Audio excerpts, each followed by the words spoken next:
Hello, it's Elizabeth from Arts and Medicine, UAB Institute for Arts and Medicine. I hope you're well. I hope you're safe and well. I'd like to share a story with you today.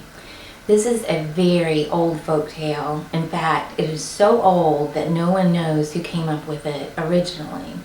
And because some people in the world are about to celebrate Easter, this is partly an Easter story. So if you are not of the Christian faith, I hope you enjoy this story anyway. And if you are, well, maybe you will particularly enjoy it. The story is called The Tale of Three Trees. Long, long ago, on the side of a mountain, there were three little trees, three saplings, and they were dreaming about what they wanted to be when they grew up. And the first tree said, I know what I want. After I have grown tall and broad and my growing season is over, I want a carpenter to take my wood and turn me into a treasure chest. I will be inlaid with gold and I will hold the greatest treasure on earth. The second tree said, well, that's a fine dream, but I am more adventurous than you. After I have grown tall and broad and my growing season is over, I want to be turned into a ship. And I will sail the seven seas, and I will be so grand, only royalty will sail on my decks. Well, the third tree said, oh, my brothers, I hope your dreams come true. She was female and a little smaller. She said, I have a different dream. I want to stay on the mountain. I want to stay here as long as I can and grow into the tallest tree in the world. So when people look at me, they have to look so high up. All they can think about is God in heaven. Well, as brothers do, they laughed at the little sister tree, but they hoped her dream came true, just as she hoped theirs did. Well, the years go by. Some years there is not a drop of rain to be found, and the trees stretch their roots out into the earth looking for the water that is trapped there. Other years, there's nothing but rain, and the trees are thankful for those strong roots that hold them fast to the mountain. They learn to dance in the winds of tornadoes, and they grow strong bark to survive the pests that try to bore through it.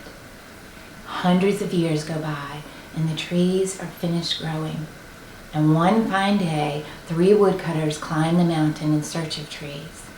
Well, the first woodcutter sees our first tree and he says, this is the one for me. And he chops it down with his shining axe. The second woodcutter says the same about the second tree. And the third tree, oh, she stands as tall as she can. She fluffs out her branches as far as they will go and thinks, please, please don't cut me down. But that woodcutter doesn't look up.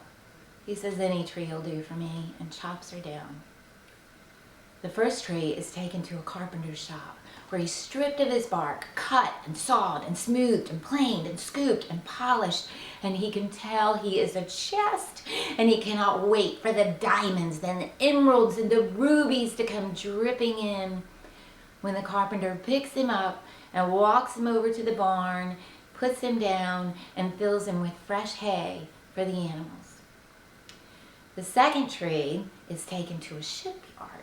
He can tell because of the bad language of the sailors, and he can smell the salty air and feel the waves lapping against his wood. Well, he too is cut, sawed, smoothed, planed, scooped, and polished, and he cannot wait to go in the ocean. And then he's sold to a fisherman, and every morning he and the fisherman go out on a lake, and every evening they come in with stinky, dead fish. The third tree is chopped into beams and left in a forgotten pile. And the trees think, what happened? We had these big dreams. We wanted to sail. We wanted to hold treasure. We wanted to stay on the mountain. God has forgotten about us. God doesn't care about us. God never did care about us. And the trees really began to lose their faith. Nothing had worked out the way they wanted it to. But then, one night, there was a star in the sky that the prophets had foretold. And this star was big and bright and low. It looked like you could stretch out your fingers and touch its magnificence. And the first tree was in the barn, filled with fresh hay. All the animals gathered around, when he heard a man and a woman come in with a baby.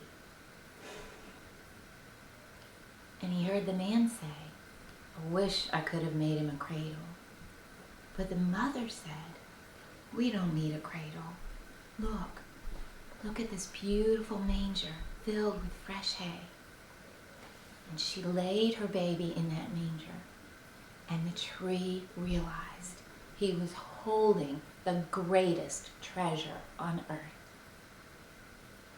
Well, some years later, that fishing boat was out in the lake. 13 men were in the boat. One was sleeping at the bottom. That man was so tired. He'd been preaching, he'd been healing, and the other guys were talking about him. Could he be who he said he was? Could he? When out of a clear blue sky, a storm erupted, a storm like no other. Wind, rain, waves, thunder, lightning, darkness, and the little boat was getting tossed about, and the men were terrified.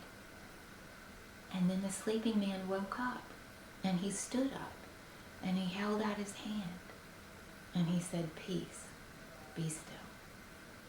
Well, the waves rolled back, the sky opened, and the tree realized he was holding the Prince of Peace. Just a few years after that, the tree that had been chopped up and forgotten, someone got 2 of her beams and nailed them together, and a man was made to carry her through the streets. People yelled at him and spit on him and threw things at him. It was horrible. And then he was nailed to that tree, and he died. She died. The world died.